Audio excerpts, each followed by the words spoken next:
Baik, kakak-kakak, kita mulai.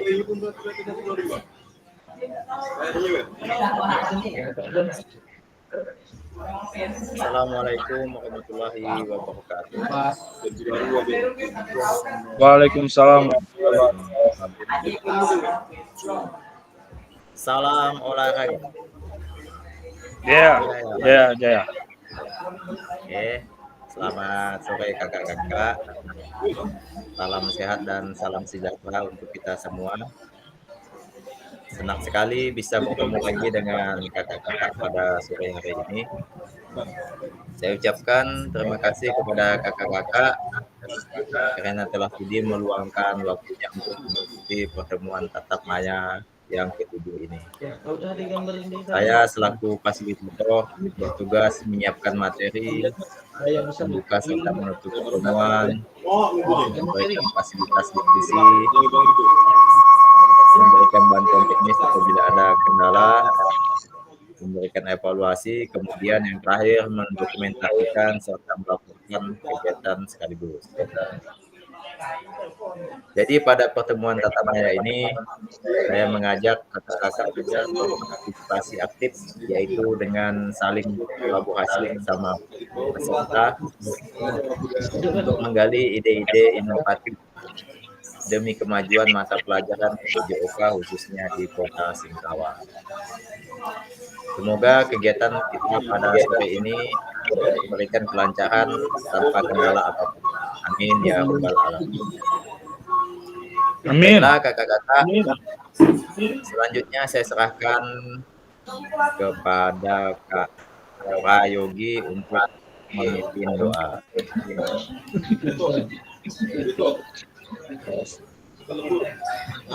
Mati-mati lampu saya. Bismillahirrahmanirrahim. Kakak-kakak, sebelum mulai Zoom hari ini, marilah kita berdoa menurut ajaran dan kepercayaan kita masing-masing, supaya apa yang disampaikan oleh kakak fasilitator bisa menjadi bekal kita nanti dan menjadi amal jariah untuk kakak fasilitator. Berdoa mulai.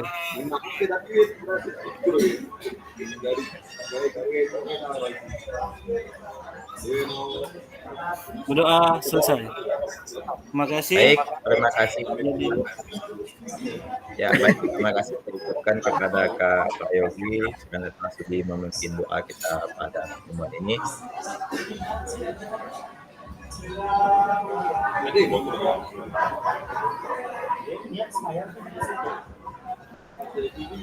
Kak Wan, matikan mic-nya Kak Wan.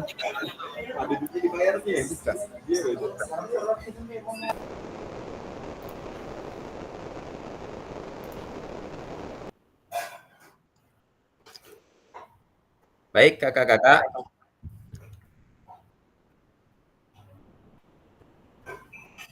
Pada hari ini kita akan masuk ke modul 1.5, yaitu pengembangan kurikulum PJOK.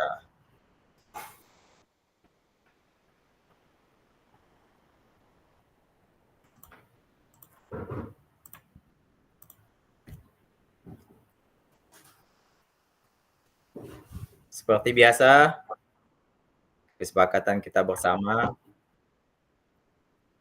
Yang pertama itu menyalakan kamera, kemudian mematikan mikrofon, kemudian hadir seutuhnya, kemudian menghargai waktu bersama, kemudian memaksimalkan fitur chat,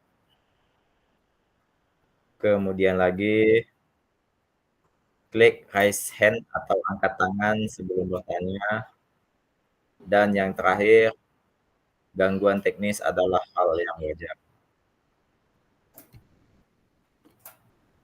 Baik kakak-kakak, tujuan dari sesi kita kali ini adalah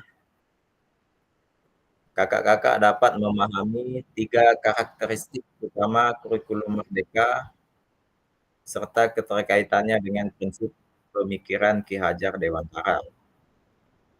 Nah, yang kedua, kakak-kakak mampu memahami pengembangan kurikulum PJOK. Kemudian yang terakhir, kakak-kakak mampu memahami penyusunan program PJOK yang berkualitas dengan backward design.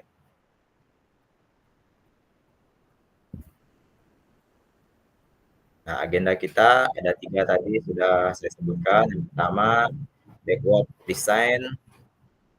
Kemudian yang kedua, pengembangan kurikulum PJOK. Yang ketiga, pemikiran Ki Hajar Dewantara dan kurikulum Merdeka.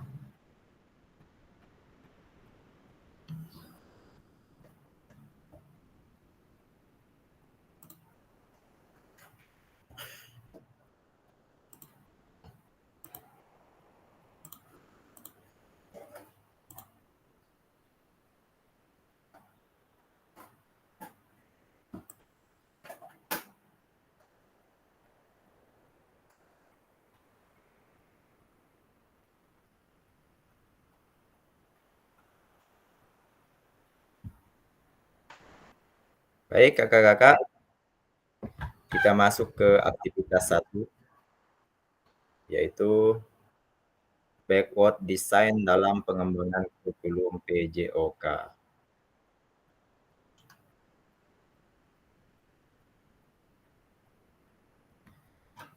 Nah, selanjutnya, menurut kakak-kakak, dari skala 1 sampai 10, perkiraannya seberapa dalam pemahaman kakak-kakak terhadap kurikulum PJOK? Silakan kakak-kakak tulis atau ketik di kolom chat. Saya beri waktu sekitar 2 menit.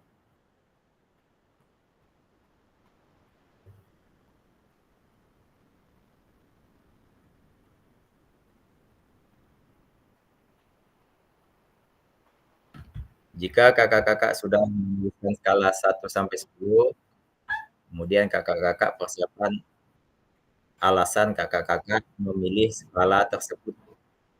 Dan kemudian kakak-kakak utarakan langsung.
Nah, untuk skala ini,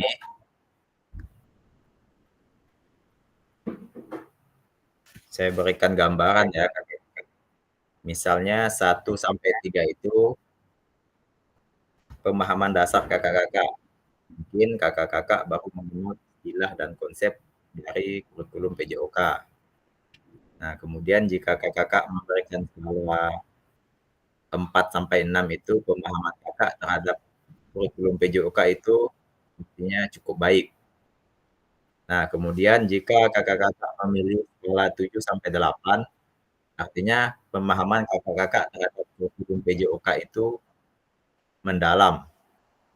Nah, kemudian untuk skala 9 sampai 10, artinya pemahaman kakak-kakak terhadap kurikulum PJOK itu sangat mendalam atau sudah baik ya, kakak-kakak.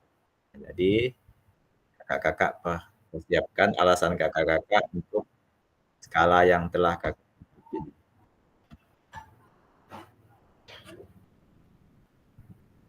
Jadi nanti saya harapkan kakak-kakak semua bisa mengutarakan tentang skala yang kakak-kakak pilih.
Baik kakak-kakak, mungkin cukup waktunya.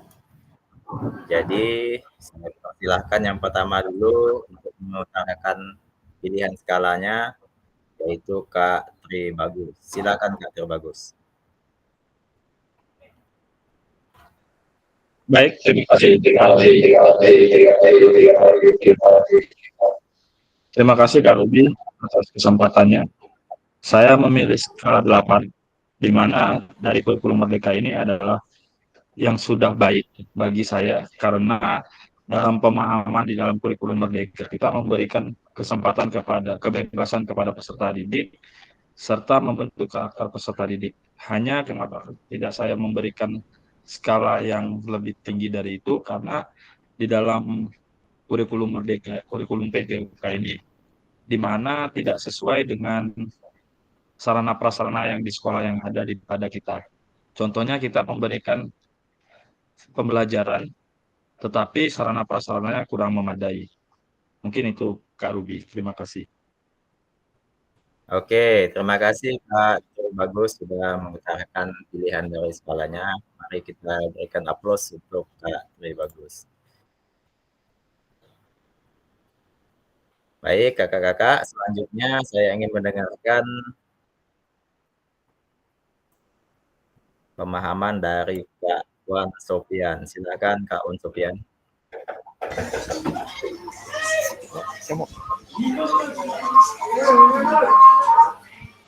Ya mungkin sudah diborong habis sama Kak Tribagus Ginarto ya. Nah, mungkin pemahamannya lebih ke peserta didik yang di mana Merdeka Belajar ini lebih merdeka ke peserta didik daripada gurunya.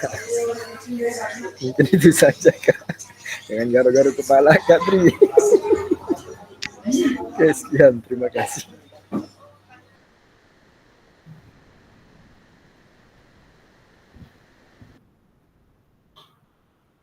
Jadi sudah kawan Sofian? Sudah cukup. Oke, terima kasih kepada kawan Sofian. Kita berikan aplaus terlebih dahulu. Ya, kawan Sofian tadi memilih skala 5 ya. Kemudian Bagus tadi memilih skala 8. Nah, sekarang lanjut kita dengarkan pemahaman dari Kak Prayogi. Silakan Kak Prayogi.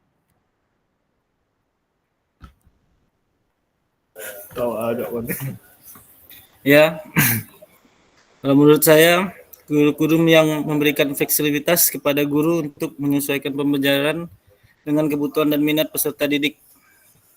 Jadi kita bisa mengembangkan minat peserta didik. Minat belajarnya kita bisa mengembangkan proyek-proyek untuk menguatkan pencapaian profil kita. pelajaran. Mungkin itu saja, Kak Lubi.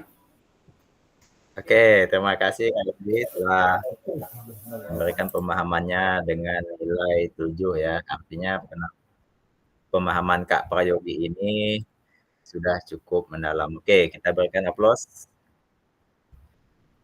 Ya, kemudian Kak Triwili, silakan.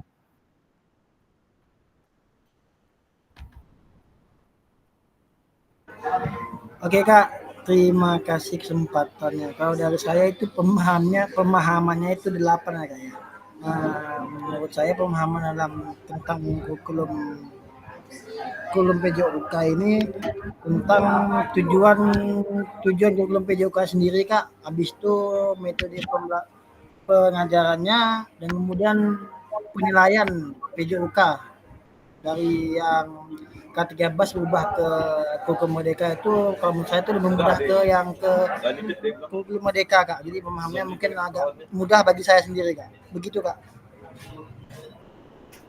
Oke, terima kasih Kak Willy telah memberikan pemahamannya. Jadi tadi Kak Willy memilih skala 8 ya.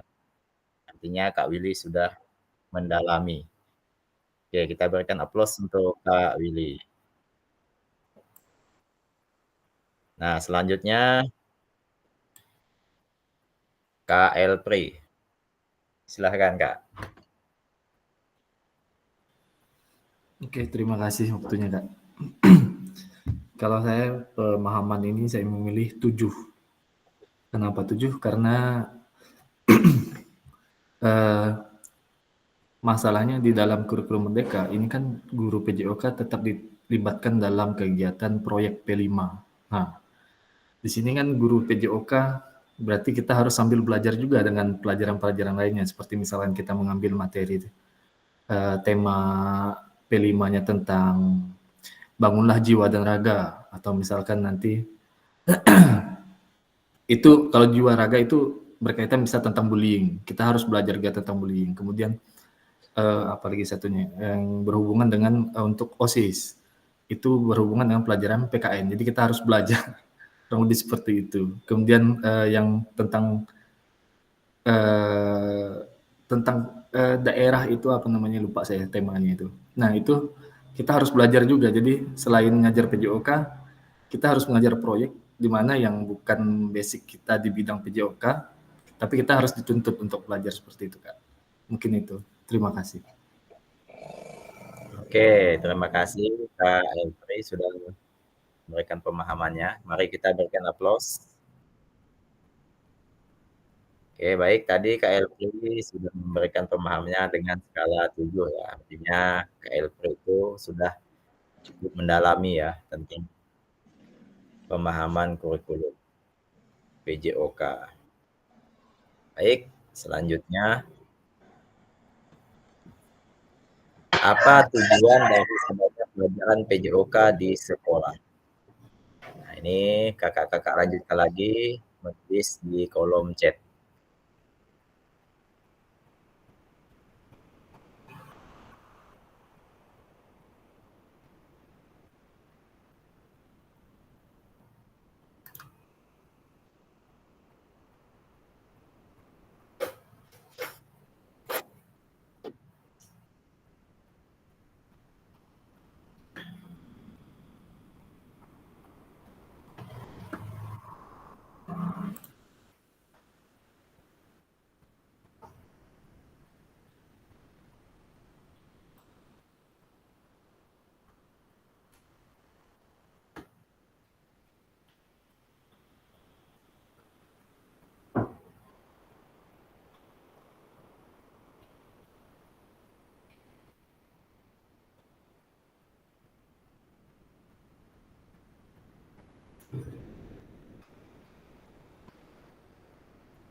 Untuk tujuan ini sama seperti tadi ya kakak-kakak.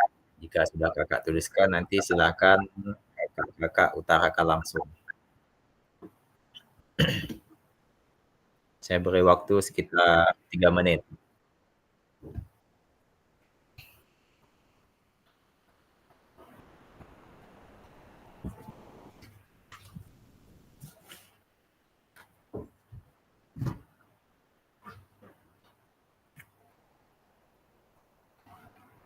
Oke, untuk kakak-kakak yang baru bergabung, silakan langsung menulis tujuan dari pelajaran PJOK di sekolah di kolom chat. Oke. Baik, saya cek dulu satu persatu. Kak Tri bagus sudah. Kak Wan Sofian. Kak Darul.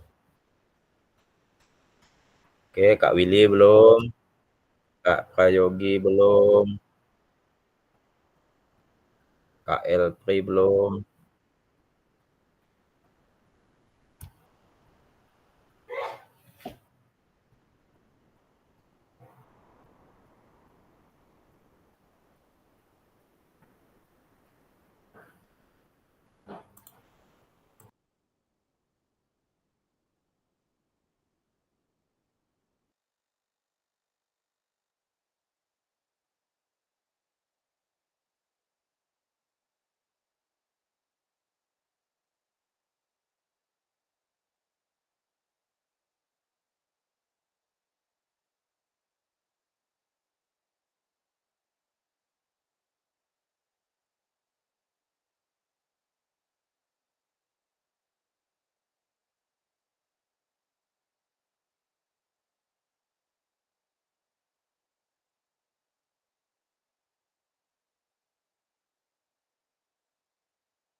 Baik, kakak-kakak.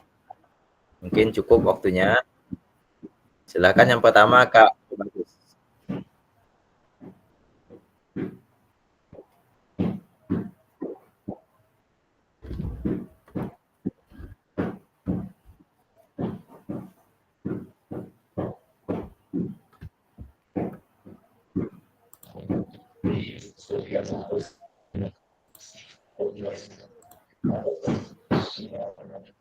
Halo.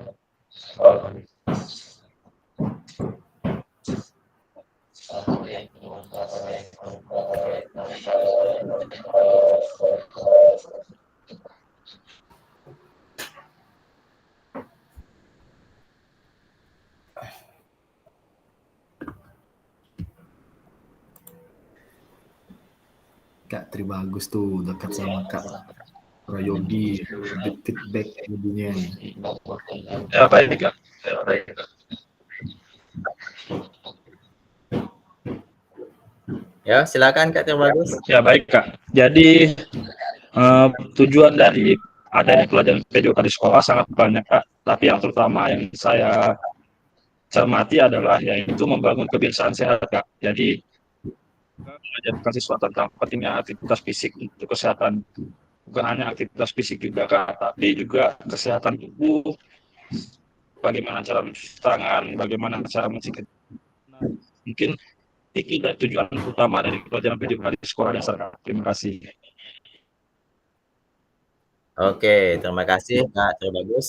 Kita berikan aplaus. Ya, tadi Kak Bagus menyebutkan bahwa tujuan PJOK itu membangun kebiasaan sehat ya. Oke, selanjutnya Kak Wan Sofian, silakan.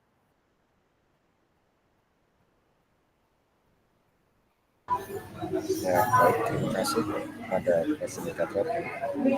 Di sini tujuan pembelajaran PJOK di sekolah yaitu untuk mengembangkan potensi anak baik secara fisik dan mental.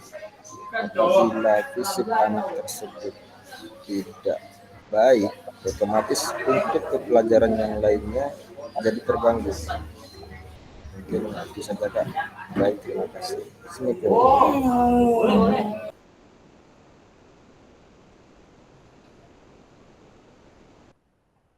Oke, terima kasih Kak Wan Sofyan. Ya, mari kita berikan aplaus. Ya, selanjutnya Pak Darul nih yang berbagi. Silahkan. Oke Kak, untuk saya jawaban sih saya rasa ini hampir pertanyaan yang sempat dulu awal-awal sudah ditanyakan. Jadi saya rasa jawaban semuanya hampir saya pastikan bisa benar semuanya. Tapi kalau dari saya jawabannya adalah dapat membantu anak-anak untuk mengembangkan kebiasaan hidup sehat sejak dini. Jadi dengan berolahraga diajarkan untuk anak-anak itu ya hidup sehat dari ini ya, dari SD dan selanjutnya. Terima kasih Kak. Oke, terima kasih Kak Darul. Kita berikan aplaus terlebih dahulu. Ya, Kak Darul sama seperti kakak-kakak sebelumnya ya. Jadi intinya itu menurut Kak Darul tujuan PJOK mengembangkan kebiasaan hidup sehat sejak dini. Oke, kemudian Kak Willy, silahkan. Oke Kak, terima kasih Kak. Kalau menurut saya, kita sebagai pendidik, ya khususnya di PJOK itu tujuan dari pembelajaran PJOK itu memang mencerdaskan peserta didik walaupun tidak cerdas-cerdas mungkin, dan juga untuk mengakses keaktifan gerak jasmani peserta didik itu sendiri Kak, untuk menghadapi aktivitas fisik, mental maupun sosial peserta didik dalam pembelajaran PJOK dan pembelajaran lainnya, dan juga di sekitar lingkungan sekolahnya masing-masing Kak. Menurut saya gitu Kak ya. Terima kasih. Oke, terima kasih Kak Willy. Kita berikan aplaus untuk Kak Willy. Ya, tadi Kak Willy memberikan tujuan PJOK itu untuk mencerdaskan dan mengakses aktivitas gerak peserta didik ya. Nah, kemudian Kak Prayogi, silakan.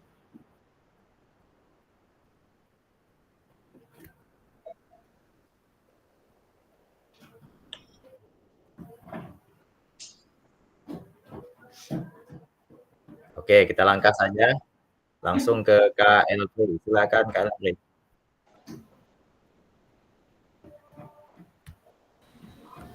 Oke, terima kasih Kak waktunya. Pada dasarnya semua jawaban kakak-kakak yang tadi sudah menyampaikan itu hampir sama Kak. Cuma mungkin saya ada sedikit tambahan seperti membiasakan anak ini pola hidup sehat dengan melakukan aktivitas fisik 30 menit setiap harinya. Jadi di samping untuk keterampilan dasar siswa, untuk kesehatan siswa, menerapkan pola hidup sehat 30 menit setiap harinya sesuai dengan anjuran Kementerian Kesehatan Republik Indonesia yang mana menyuruh untuk melakukan aktivitas fisik 30 menit setiap harinya. Mungkin itu saja. Terima kasih. Oke, terima kasih Kak Elfri. Jadi mungkin tadi tujuannya memang sama semua ya, seperti apa yang sudah kakak-kakak sebutkan. Pada intinya memang untuk kesehatan peserta didik. Ya, baik kakak-kakak, saya lanjutkan. Nah, dari apa yang sudah kakak-kakak sebutkan tentang tujuan pembelajaran PJOK di sekolah itu memang semuanya benar ya kakak-kakak. Tetapi di sini sudah disebutkan oleh kementerian, yaitu ada ya tujuan pembelajaran PJOK bagi peserta didik. Nah, ini boleh kakak-kakak screenshot. Nah, tujuan yang pertama untuk peserta didik adalah mengembangkan, menerapkan, dan mengevaluasi keterampilan, konsep, strategi gerak yang akan menjadi disposisi untuk berpartisipasi dalam berbagai aktivitas jasmani. Dengan penuh kepercayaan diri, kompetensi, dan kreativitas. Nah, untuk tujuan pembelajaran PJOK yang kedua, yaitu membantu dan memberi dukungan mereka dalam memilih gaya hidup sehat dan aktif secara jasmani. Nah, kemudian yang ketiga, membangun dan meningkatkan keterampilan sosial dan emosional melalui konteks pembelajaran yang menekankan nilai-nilai fair play, kerjasama tim, dan inklusivitas. Nah, untuk tujuan yang terakhir adalah menanamkan apresiasi dan mengembangkan sikap positif untuk aktif secara jasmani sepanjang hayat sebagai upaya peningkatan keseluruhan kualitas hidup. Ya, baik kakak-kakak. Nah, sekarang kita diajak berdiskusi sesuai pertanyaan pada slide berikut ini. Ya. Jadi nanti silakan kakak-kakak tulis di kolom chat atau raise hand untuk menyampaikan pendapat kakak-kakak. Oke, baik, saya tampilkan pertanyaannya. Ini untuk kita diskusi ya, kakak-kakak.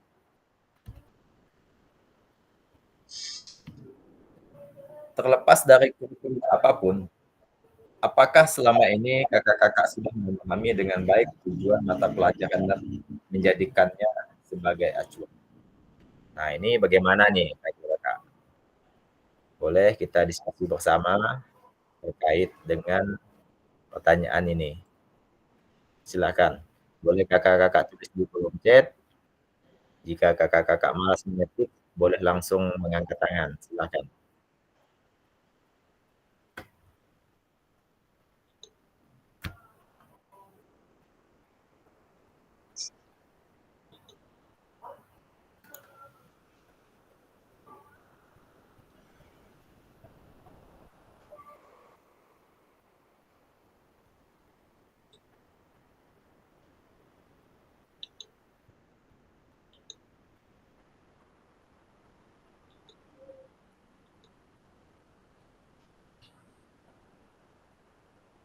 Mungkin saya bisa berikan waktu sekitar 30 menit untuk kakak-kakak menyiapkan jawaban untuk kita diskusikan. Silakan kakak-kakak.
Untuk Kak Kaza yang baru bergabung, silakan dijawab pertanyaan yang sudah saya tampilkan, Kak Kaza. Boleh ditulis di kolom chat ataupun boleh di konsep, kemudian nanti kakak-kakak diminta untuk mengutarakannya secara langsung.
Baik kakak-kakak, mungkin sudah cukup waktunya. Nah, jadi kita coba dulu diskusi kita dengan jawaban dari Kak Prayogi. Silakan Kak Prayogi.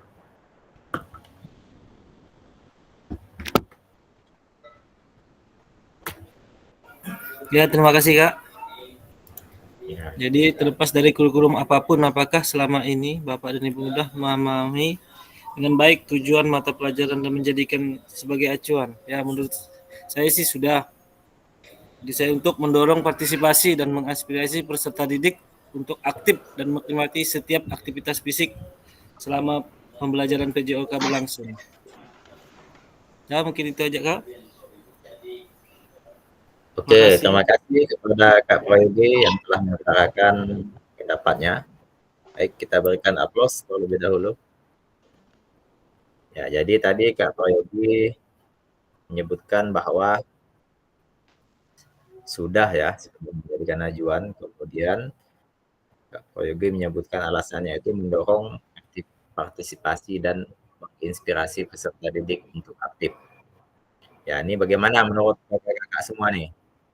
Apakah pendapat Kak Yogi ini bisa kita jadikan sebuah inspirasi? Oke, baik ya. Jadi menurut saya juga Kak Prayogi ini sudah bagus ya karena bisa mendorong partisipasi dan menginspirasi peserta didik. Baik, selanjutnya kita dengarkan dari Kak Elfri. Silakan Kak Elfri.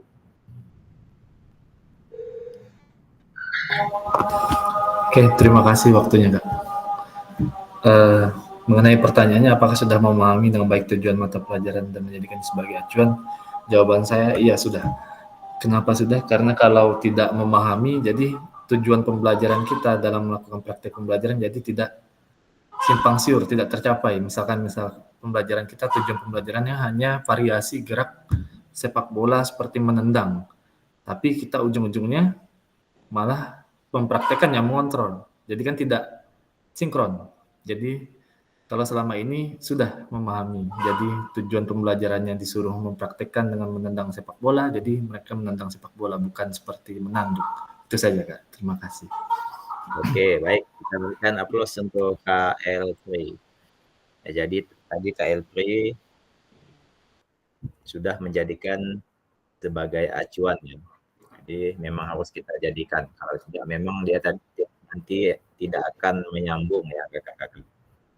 Baik, mungkin cukup sampai KLP, kemudian kita lanjutkan lagi pertanyaan selanjutnya untuk kita diskusikan.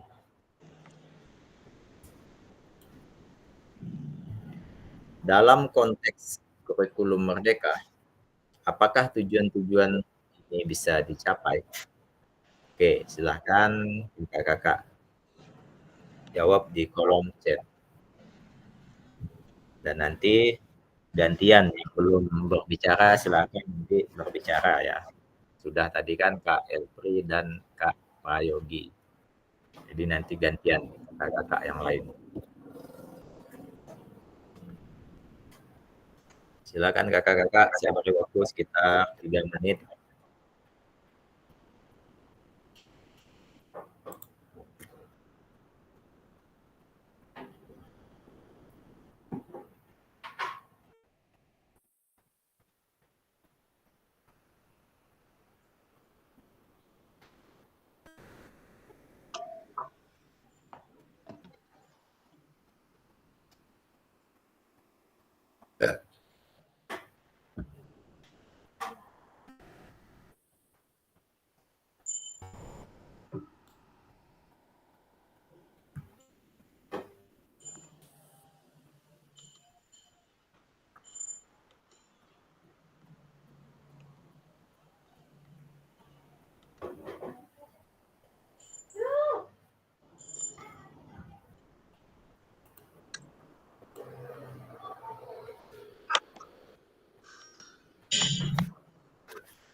Baik, kakak-kakak, mungkin waktunya sudah cukup. Untuk selanjutnya kita akan coba dengarkan pendapat dari Kak Kaza terkait apakah tujuan ini bisa dicapai. Silakan Kak Kaza.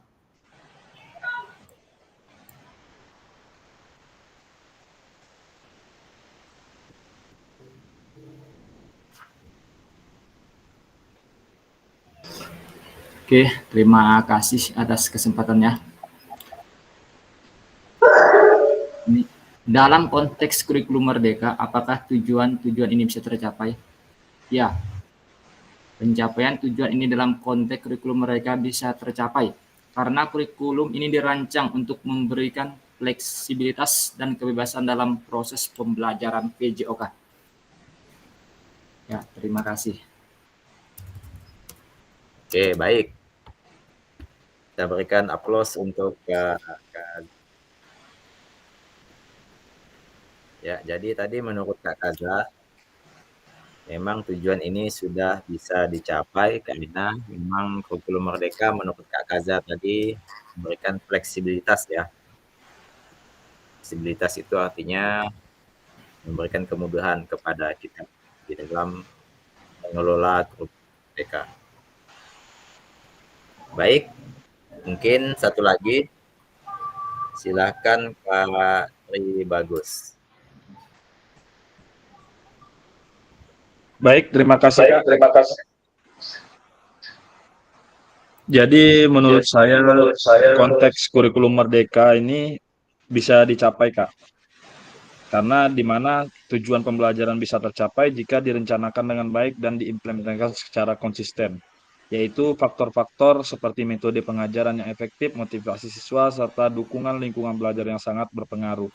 Jadi tujuan pembelajaran ini bisa tercapai apabila kita melewati faktor-faktor seperti metode pengajaran yang efektif tadi, Kak.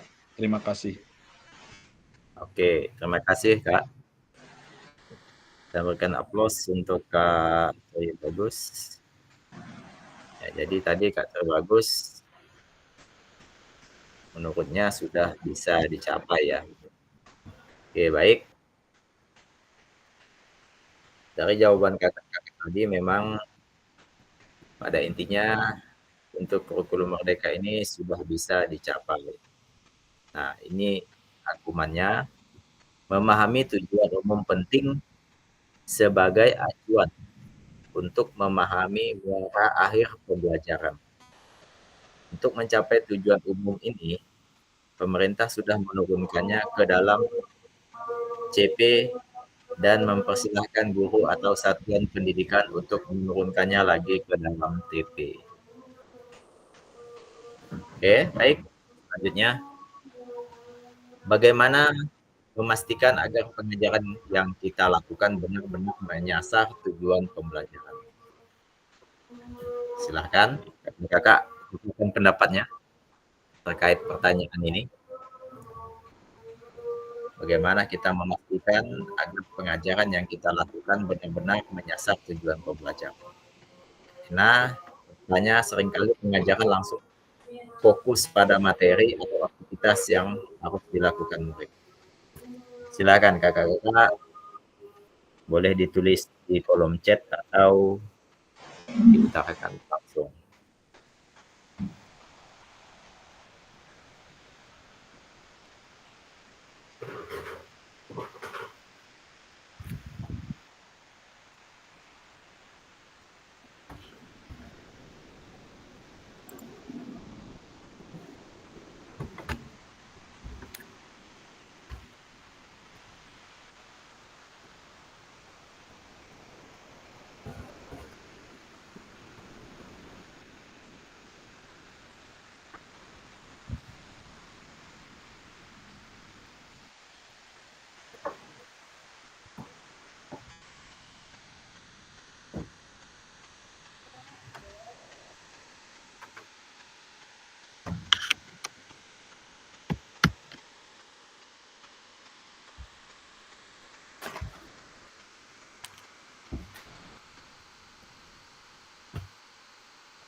Oke, silahkan kawan Sofian.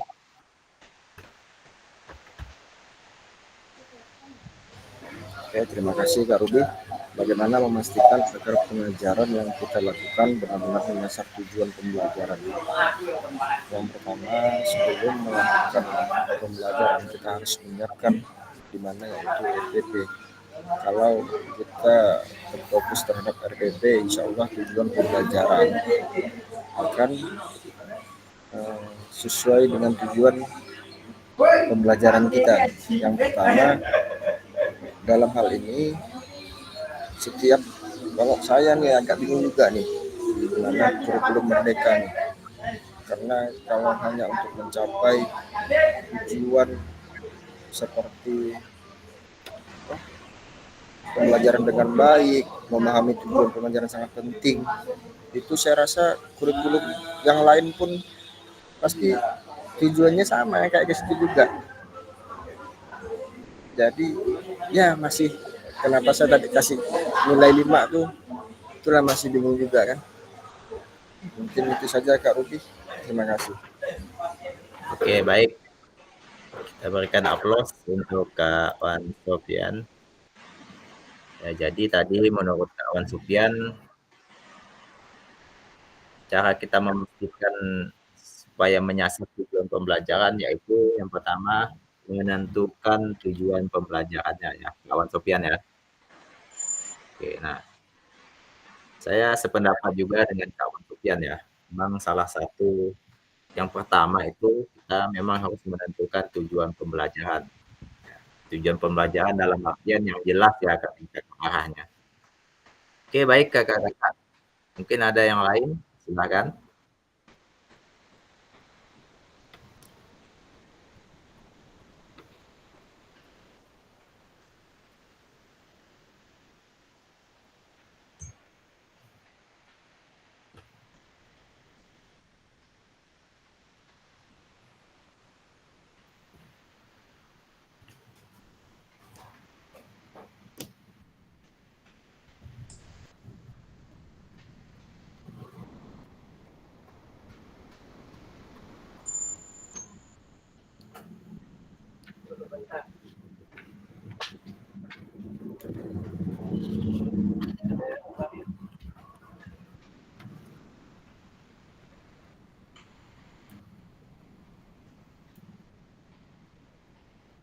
Baik kakak-kakak, untuk mempersingkat waktu, jadi saya mencoba untuk menambahkan terkait pertanyaan ini.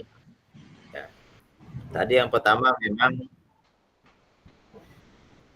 untuk memastikan sasaran tujuan pembelajaran itu kita memang harus menentukan tujuannya dulu ya, tujuan yang jelas. Nah, jadi tujuan ini bisa menjadi dua arah. Yang pertama itu spesifik dan terukur, kemudian menggunakan kata operasional yang jelas ya, kakak-kakak. Contohnya menganalisis, menyusun, atau mendemonstrasikan. Nah, untuk yang kedua, kita bisa memastikan dengan merancang rencana pembelajaran berbasis tujuan. Nah, ini artinya setiap aktivitas yang dirancang harus mengarah pada pencapaian tujuan. Misalnya, jika tujuan adalah meningkatkan keterampilan kerjasama, maka pilihlah aktivitas tim yang meningkat. Baik, yang ketiga, mungkin kita bisa memastikan melalui menggunakan penilaian yang relevan. Contohnya penilaian formatif. Nah, gunakan kuis ataupun observasi ataupun umpan balik secara langsung ketika proses pembelajaran. Nah, kemudian bisa kita menggunakan penilaian sumatif ya. Jadi setelah pembelajaran itu kita bisa melakukan evaluasi untuk mengukur sejauh mana siswa mencapai tujuan yang kita berikan di dalam pembelajaran. Nah, untuk yang selanjutnya bisa kita memastikan dengan cara memfasilitasi pembelajaran yang aktif. Nah, kemudian bisa juga dengan mengadaptasi dan memberikan penyesuaian. Dan yang terakhir mungkin bisa kita memastikan melalui mengaitkan materi dengan kehidupan anak-anak di dalam kehidupannya di rumah terutama untuk kehidupan sehari-hari. Oke, baik kakak-kakak. Mungkin itu yang bisa saya tambahkan untuk pertanyaan yang ini. Nah, kita lanjutkan.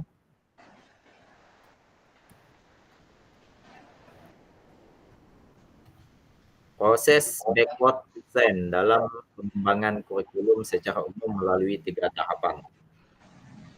Yang pertama, mengidentifikasi capaian pembelajaran. Yang kedua, menentukan metode penilaian. Yang ketiga, merencanakan pengalaman belajar dan strategi pembelajaran.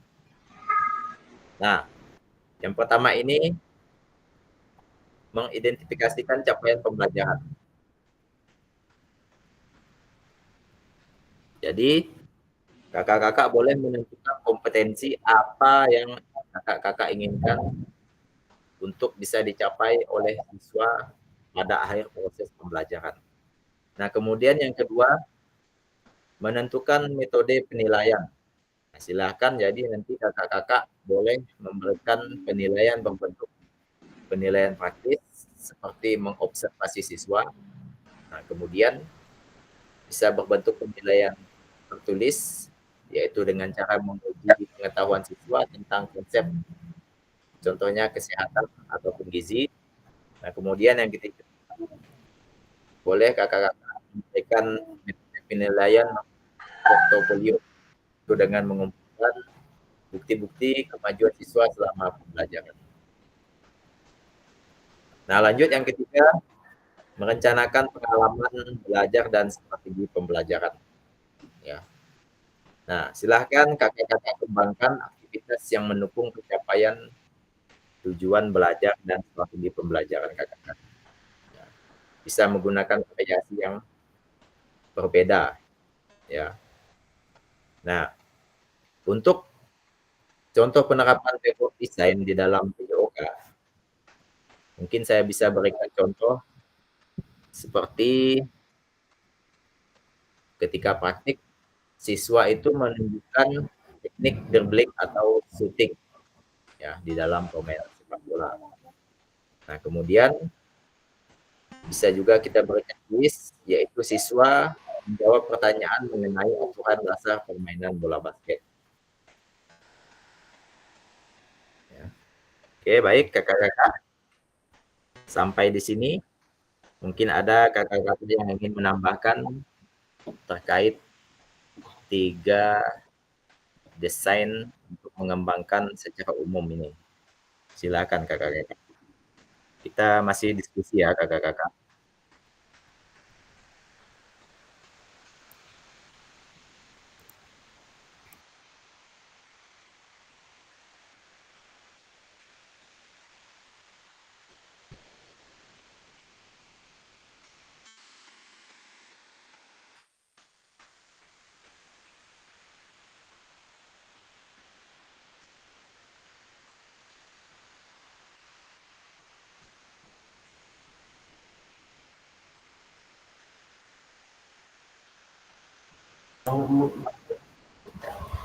Silakan kakak, boleh ditambahkan untuk proses backward design ini dengan mengembangkan 3 tahapan di bawah ini.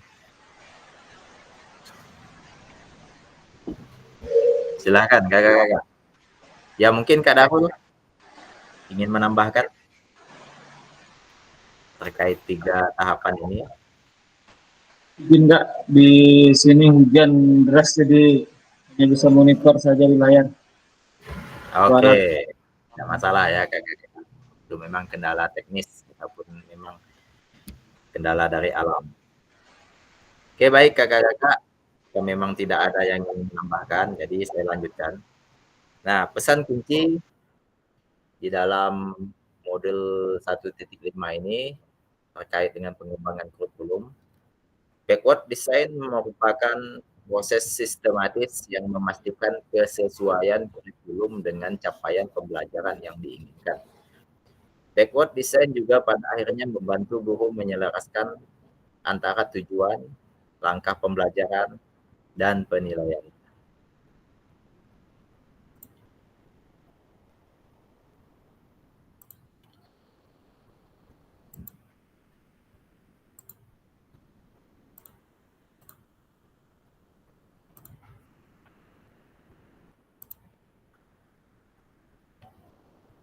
Baik, kakak-kakak. Kita lanjutkan. Aktivitas kedua. Penyusunan program PJOK.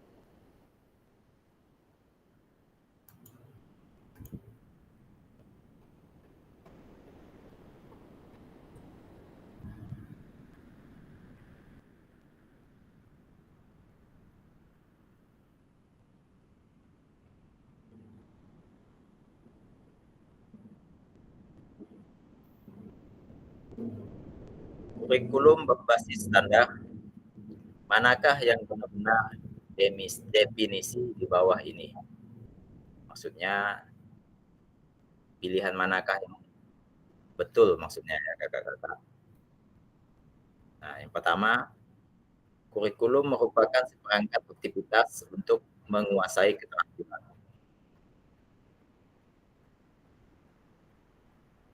Ya, nah ini penyataannya tidak benar. Jadi kurikulum itu bukan merupakan perangkat ya. Nah, kemudian yang kedua, buku teks peserta didik dapat dikatakan adalah suatu kurikulum. Oke, baik kakak-kakak, untuk yang kedua ini kakak-kakak apakah benar atau tidak? Silakan kakak-kakak. Buku teks peserta didik dapat dikatakan sebagai suatu kurikulum. Apakah itu benar atau tidak? Silakan kakak-kakak jawab. Salah, Kak. Oke, salah. Pilih salah. Kemudian kakak yang lain.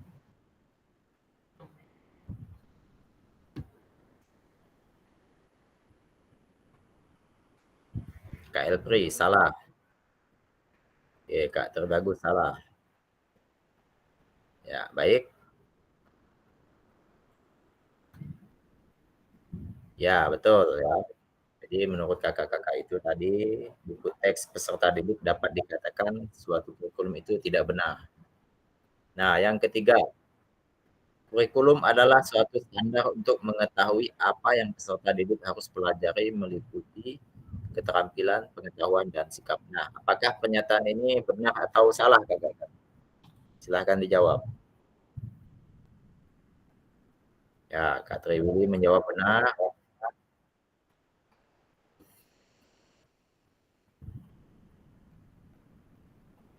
Oke, Kak Bagus jawab benar juga. Kak Elfri benar. Oke, baik. Nah, memang ya, memang pernyataan tentang kurikulum adalah suatu standar itu memang dibenarkan ya, karena meliputi keterampilan, pengetahuan, dan sikap. Baik, kakak-kakak, kita lanjutkan. Komponen kurikulum pada satuan pendidikan pelaksanaan kurikulum Merdeka. Nah, di sini disebutkan ada 5 komponen. Yang pertama itu struktur kurikulum, yang kedua itu capaian pembelajaran, yang ketiga pembelajaran dan akses, yang keempat penggunaan perangkat ajar, yang kelima satuan pendidikan. Nah, untuk komponen kurikulum satuan pendidikan dikembangkan dan digunakan di satuan pendidikan terdiri dari karakteristik satuan pendidikan, membentuk visi, misi, dan tujuan satuan pendidikan untuk pengorganisasian pembelajaran dan pembelajaran. Baik, kita lanjutkan. Mengapa kurikulum operasional berbeda antar satuan pendidikan? Karena agar bermakna, kurikulum operasional satuan pendidikan dikembangkan sesuai dengan konteks dan kebutuhan peserta didik dan satuan pendidikannya. Ini bisa menjadi kabar gembira. Kakak-kakak dapat menyusun program yang relevan dengan kultur gerak di mana peserta didik tinggal. Jadi, untuk KOSP ini memang pemerintah itu memberikan kebebasan untuk kita menyusun program yang relevan, disesuaikan dengan peserta didik tinggal. Ya, baik. Selanjutnya, kita diajak bagi cerita pada saat kakak-kakak menyusun kurikulum PJOK.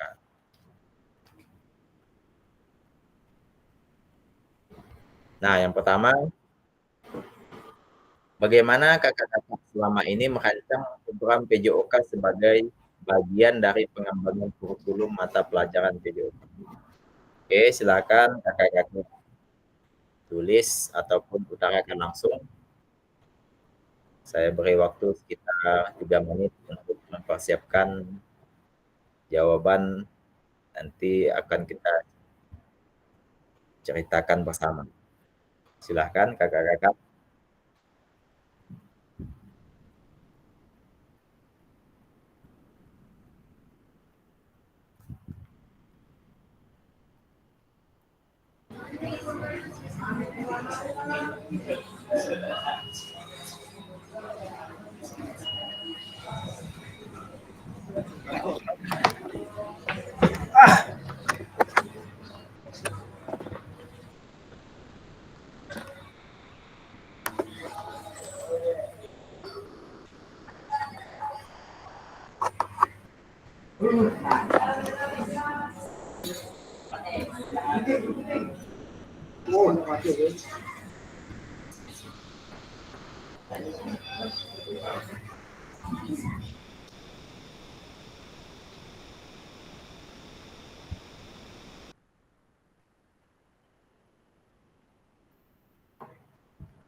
Nah, ini untuk kakak-kakak maksud pertanyaan yang pertama. Jadi nanti kita menceritakannya. Langsung dijawab di sini, Kak. Langsung dijawab di sini. Sebentar, Kak, saya atur dulu untuk menceritakannya. Yang pertama itu pertanyaannya seperti ini. Silakan kakak-kakak screenshot. Yang kedua, pertanyaannya seperti ini.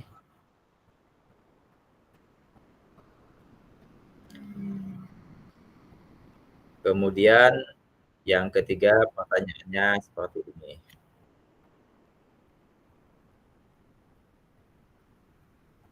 Oke, jika nanti sudah kakak-kakak screenshot, silakan kakak jawab pertanyaan yang ketiga tadi. Kemudian jika sudah selesai nanti saya minta kakak-kakak untuk menceritakannya.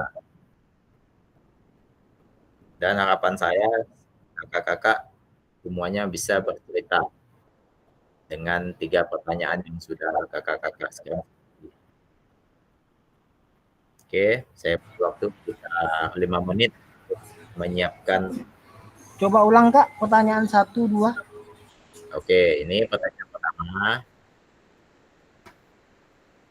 Silakan kakak-kakak catat boleh.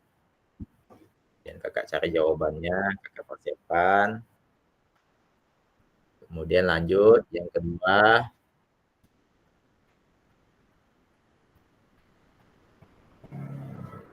Kemudian yang ketiga. Oke, jika sudah, nanti kakak persiapkan untuk bercerita ya.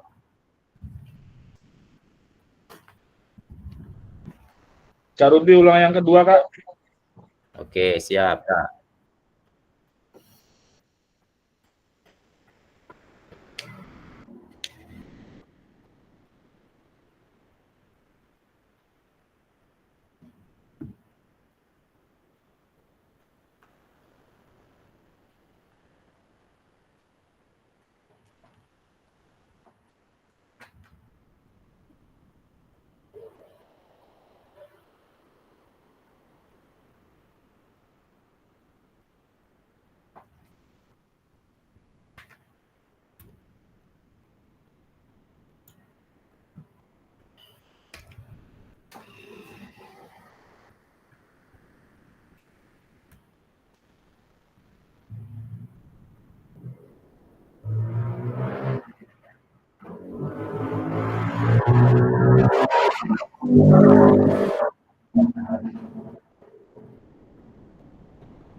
Boleh langsung jawab, Kak?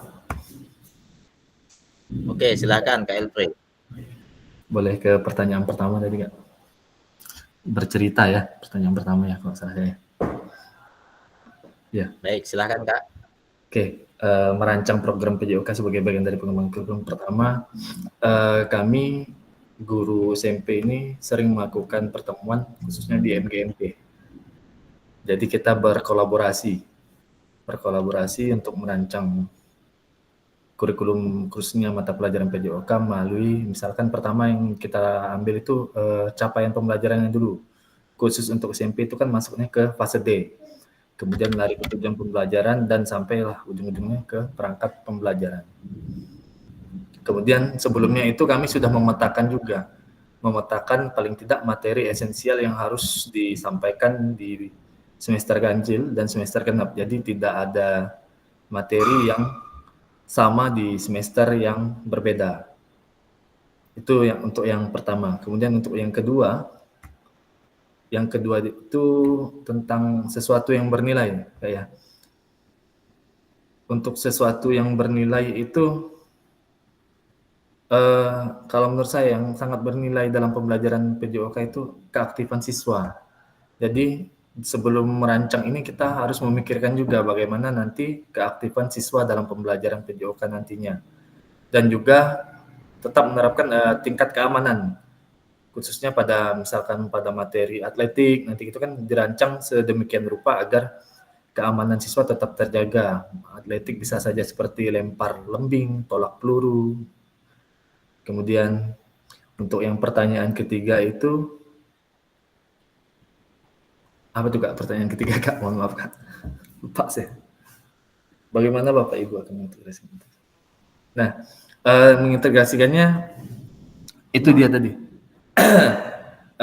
Menggunakan program yang sudah dikembangkan bersama, kemudian diterapkan dalam pembelajaran, kemudian tetap meminta umpan balik terhadap siswa dan rekan-rekan sejawat sudah berhasil atau tidak. Kalau tidak berhasil, berarti otomatis kita akan melakukan sedikit modifikasi pada rancangan kurikulum yang telah dibuat bersama. Mungkin itu saja Kak. Terima kasih. Oke, baik. Terima kasih kepada Kak Elfri. Mari kita berikan aplaus terlebih dahulu.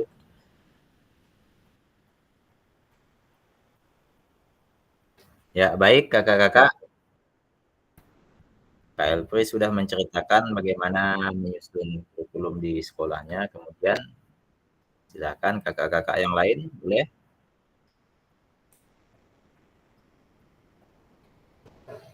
Coba saya cek di kolom chat dulu apakah ada yang sudah berikan ceritanya. Oh, belum ada kakak-kakak. Silakan kakak-kakak yang lain.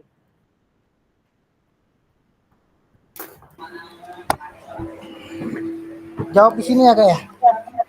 Ya, silakan Kak Willy. Oke Kak, coba bukakan yang pertanyaan nomor 1 Kak. Oke, Ya, terima silahkan kasih. Kak. Kalau menurut saya, bagaimana Bapak Ibu selama ini merancang program PJOK sebagai bagian dari pengembangan kurikulum mata pelajaran PJOK? Kalau menurut saya pribadi itu saya melihatnya merancangnya dari CP itu sendiri Kak, CP yang diberikan oleh pemerintah. Habis itu kita turunkan lagi ke TP, habis itu kita turunkan lagi ke ATP. Setelah itu barulah kita pengembangannya di ATP Kak. Misalnya kalau sepak bola itu KKU-nya memahami, kita turunkan lagi menerapkan dan sebagainya. Jangan sampai dari C2 itu ke C1 Kak untuk pemahamannya. Jadi untuk merancang program PJOK itu berpacuan dari CP-nya Kak. CP ke TP, habis itu ke ATP lagi. Setelah itu kita ajarkan kepada siswa dengan pendekatan yang sesuai dengan siswa itu sendiri Kak. Itu yang nomor 1. Oke, lanjut Kak. Yang nomor 2, apa saja yang selama ini Bapak Ibu anggap menjadi sesuatu yang bernilai untuk dipelajari murid di kelas PJOK? Yang saya anggap menjadi sesuatu yang bernilai itu ketika siswa atau peserta didik itu mampu melaksanakan ATP yang kita buat sendiri ataupun yang telah diturunkan dari CP, dan siswa itu sendiri sanggup melaksanakannya Kak.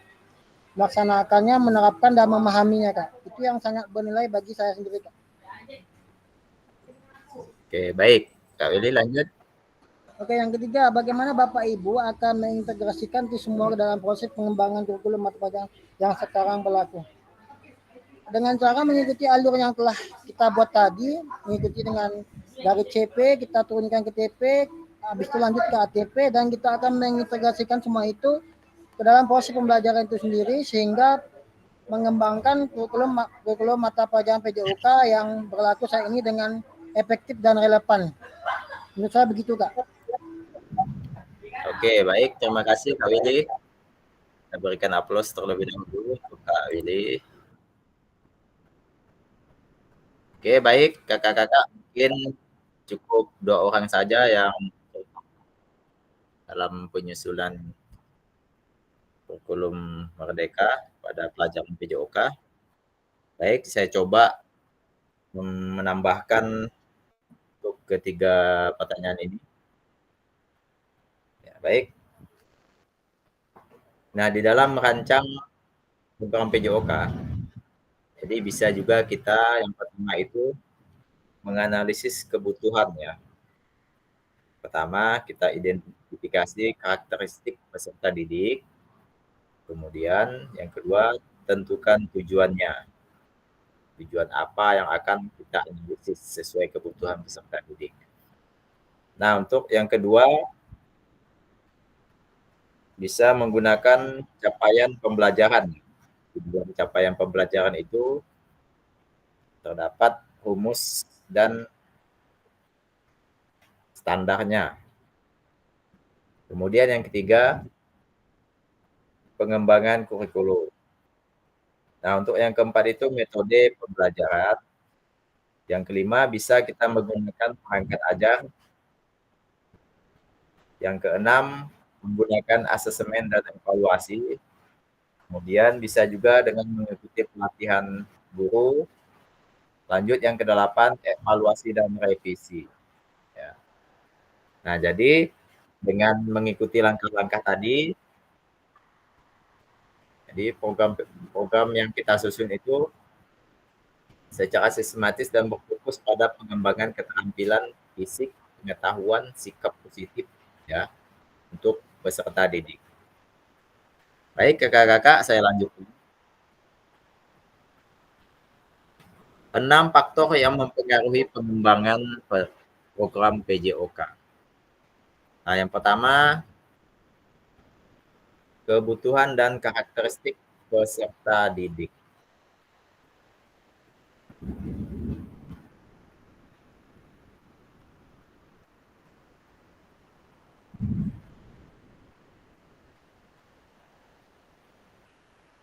Nah, untuk kebutuhan peserta didik ini, memang setiap peserta didik itu memiliki kebutuhan kebutuhan, minat, dan kemampuan yang berbeda-beda ya kakak-kakak.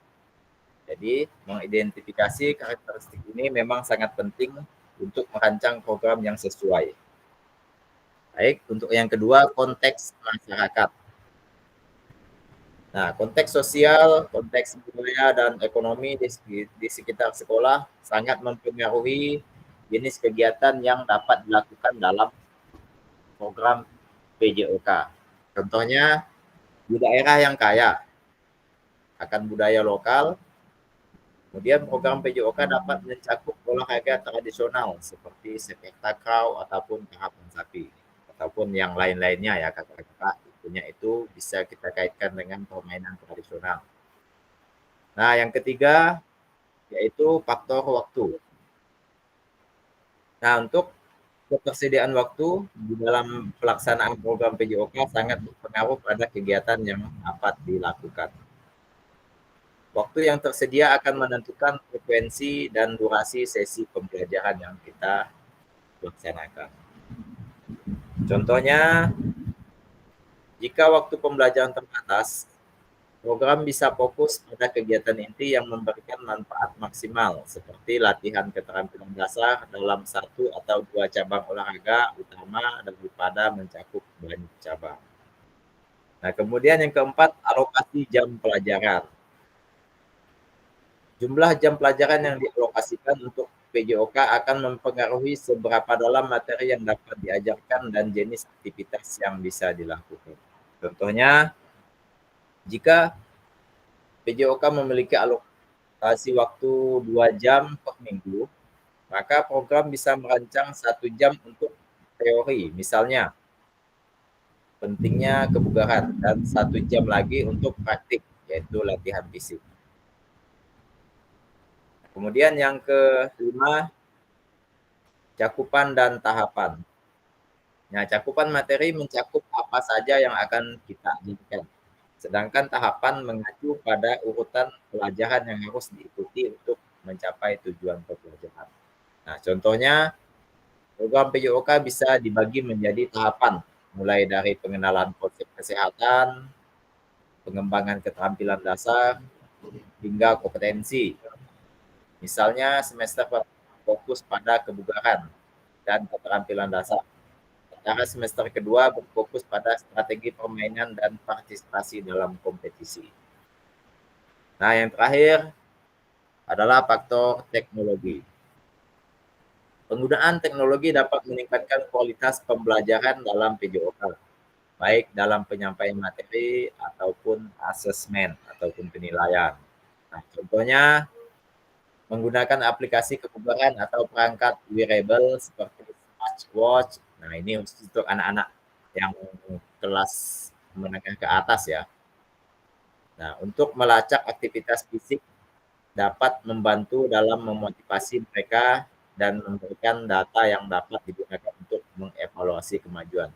Selain itu, video tutorial dapat digunakan untuk mengajarkan teknik olahraga secara visual. Jadi kita tidak harus mempraktekkan terlebih dahulu ya kakak-kakak. Kita boleh juga menggunakan video untuk bahan kita. Baik kakak-kakak.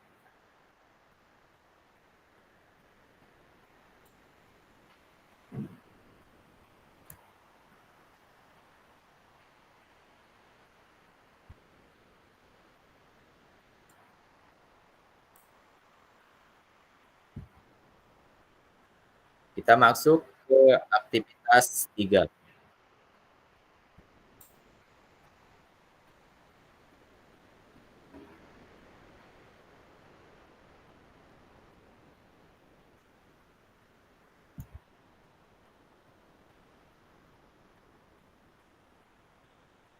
Yaitu karakteristik utama kurikulum merdeka dan artikulasi Ki Hajar Dewantara dalam pendidikan nasional. Nah, menurut kakak-kakak, kata kunci apa yang berulang kali telah kita bahas dalam mengembangkan kurikulum PJOK? Silakan kakak-kakak jawab di kolom chat. Saya beri waktu sekitar 1 menit.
Baik, kakak-kakak, mungkin waktunya sudah cukup. Silakan kakak-kakak sebutkan kata kunci apa yang berulang kali telah kita bahas dalam mengembangkan kurikulum PJOK. Oke, mungkin saya sesuaikan absen saja ya. Nah, yang pertama, Kak Kaza, silahkan. Kata kunci apa saja?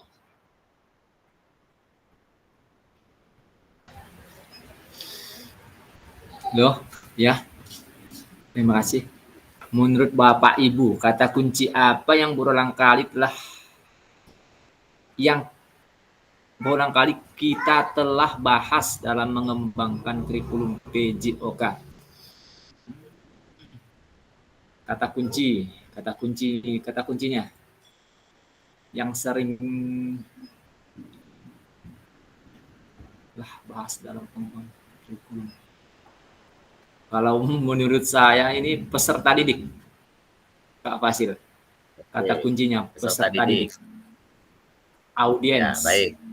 Karena kata kunci dari Kak Kaza, peserta didik atau audiens. Nah, kemudian yang kedua, Kak Komaria, silakan. Kata kunci apa, Kak?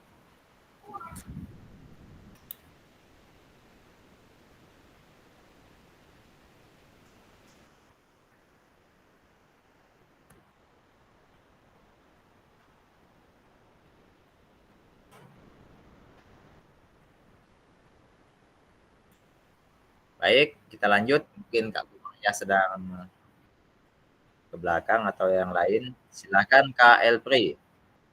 Menurut Kak Elpri, kata kunci apa? Kata kunci yang sering saya dengar dari tadi itu capaian pembelajaran. Capaian pembelajaran. Dan tujuan pembelajaran. Capaian pembelajaran ya, Kak ya? Iya, iya. Oke, menurut Kak Elpri, capaian pembelajaran. Nah, kemudian lanjut. Setelah Kak Elpri, Kak Darul. Silakan Kak Darul. Apakah Kak Darul sudah bergabung? Hujanan enggak? Belum. Kak Darul. Kak Darul terhalang cuaca, katanya di tempatnya sedang hujan lebat. Ya, baik. Lanjut, siapa lagi setelah Kak Darul? Kak Tre Bagus, silakan Kak Tre Bagus. Kata kunci apa? Baik Kak, kata kunci yang berulang kali kita telah bahas dalam mengembangkan kurikulum PJOK menurut saya adalah metode pembelajaran Kak. Oke, baik. Metode pembelajaran menurut Kak Tri Bagus. Ya, selanjutnya Kak Prayogi, silakan. Kata kunci apa Kak Prayogi?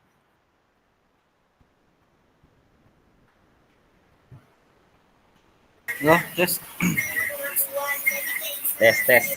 Jadi kata kunci yang PJOK adalah metode pembelajaran. Oke, baik. Menurut Kak Yogi, kata kuncinya metode pembelajaran. Baik, lanjut. Setelah Kak Prayogi, Kak Wan Sopian, silakan. Kata kunci apa Kak Wan Sopian? Kata kunci pemahaman kurikulum PJOK. Tidak kedengaran Kak, suaranya Kak. Pemahaman kurikulum. Pemahaman kurikulum. Ya. Iya Kak. Oke, baik. Menurut Kak Wan Sofian, pemahaman kurikulum. Nah, selanjutnya yang terakhir Kak Willy. Kata kunci apa Kak Willy?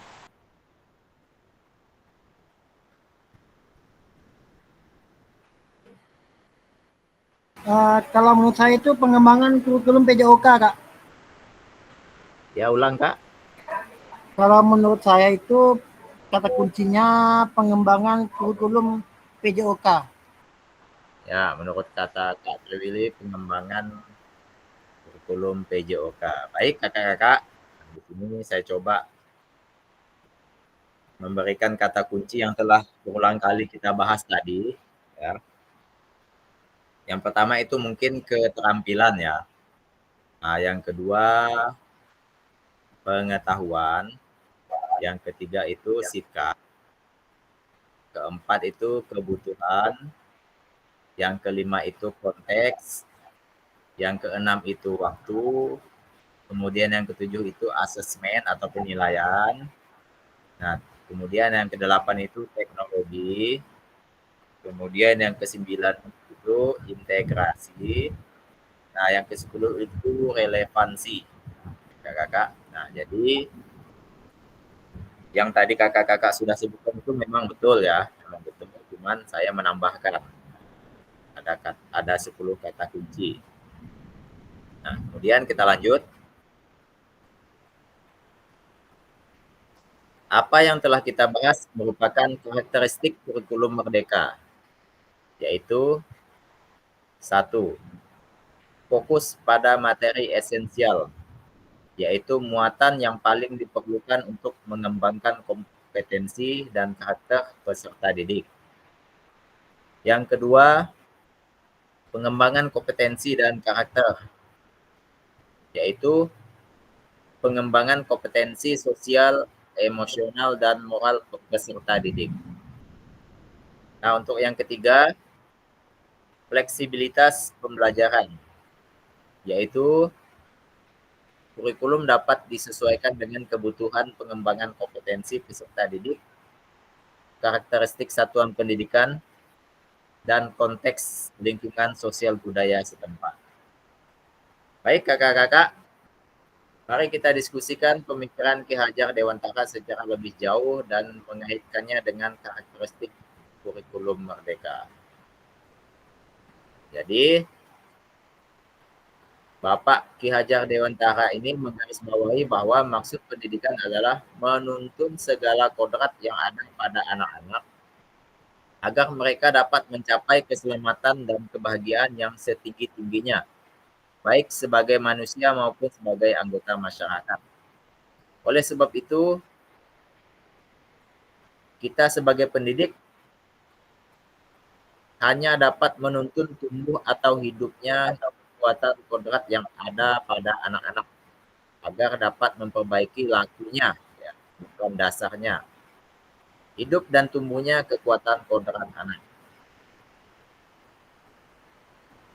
Baik, pada akhir sesi kita hari ini, kakak-kakak diharapkan dapat memahami 3 karakteristik utama kurikulum merdeka serta keterkaitannya dengan prinsip pemikiran Ki Hajar Dewantara. Nah, kemudian kakak-kakak diharapkan mampu memahami pengembangan kurikulum PJOK. Nah, kemudian yang terakhir kakak-kakak diharapkan mampu memahami penyusunan program PJOK yang berkualitas dengan backward design. Oke, baik. Terima kasih kakak-kakak. Kita sudah selesai membahas modul 1.5 yaitu tentang pengembangan kurikulum merdeka. Baik, sampai di sini mungkin ada kakak-kakak yang ingin menambahkan. Silahkan. Di tempat saya hujan kakak-kakak. Jadi apakah suara saya terdengar jelas kakak-kakak? Jelas Kak. Ini juga hujan. Baik. Hujan sama. Ya, bagaimana kakak-kakak terkait materi yang sudah kita bahas pada hari ini? Apakah ada yang ingin ditanyakan atau ditambahkan? Silakan.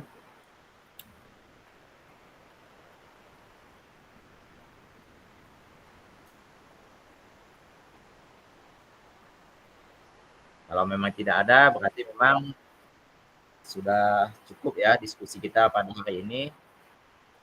Baik, Kak Terbagus sudah cukup, Kak Elfri sudah cukup. Oke, kakak-kakak yang lain silakan berikan reaction-nya. Sudah jelas. Sudah ya. Oke, ini saya yakin nih Sudah. pasti kecapean nih. Ngantuk.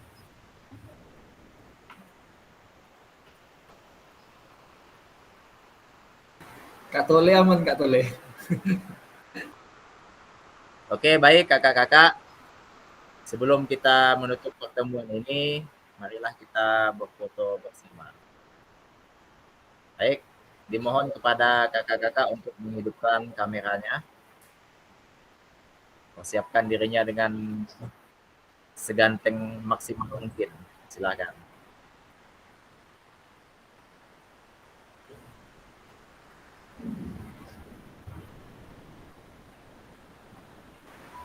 TCM 2. Oke, baik kakak-kakak. Untuk gaya yang pertama kita sesuai kelas dulu ya. Ini bukan untuk politik ya kakak-kakak, ini khusus untuk kelas kita ya. Kode 2 yaitu kelas 2 Kota Sekali. Baik, pada hitungan ketiga saya mengabadikan momen ini. Siap, 1, 2, 3. Oke, baik. Nah, gaya yang kedua kakak-kakak, bebas. Silakan.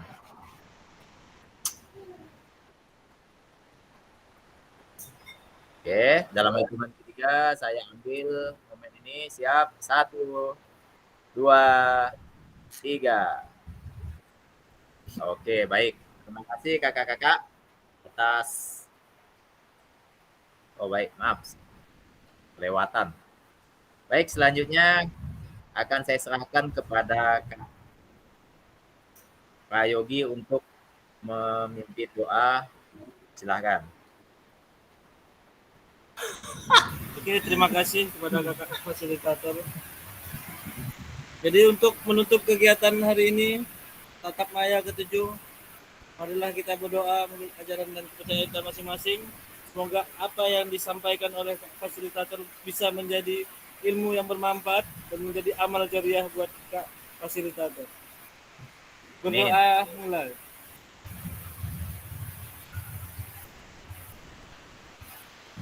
Berdoa selesai. Terima kasih kak fasilitator. Ya baik, terima kasih saya ucapkan kepada Pak Yogi karena telah sudi memimpin doa untuk menutup pertemuan kita pada sore hari ini. Baiklah kakak-kakak, terima kasih atas partisipasi dan kontribusi kakak-kakak pada tatap maya yang ke-7 ini, yaitu modul 1.5 pengembangan kurikulum PJOK. Semoga diskusi dan ide-ide yang telah kita bagikan dapat menginspirasi kita semua untuk terus berinovasi dan meningkatkan kualitas pembelajaran demi keberhasilan peserta didik kita di masa yang akan datang. Amin ya rabbal alamin. Sampai bertemu lagi di tatap maya ke-8 yaitu pada hari Kamis tanggal 3 Oktober 2024. Saya Airi, wabillahi taufik wal hidayah. Assalamualaikum warahmatullahi wabarakatuh. Waalaikumsalam warahmatullahi wabarakatuh. Salam olahraga. Jaya. Baik, selamat sore dan selamat menikmati akhir pekan ya kakak-kakak. See you next time. Silakan jika ada kegiatan lain untuk langsung meninggalkan ruang ini. Bentar, saya matikan dulu rekamannya.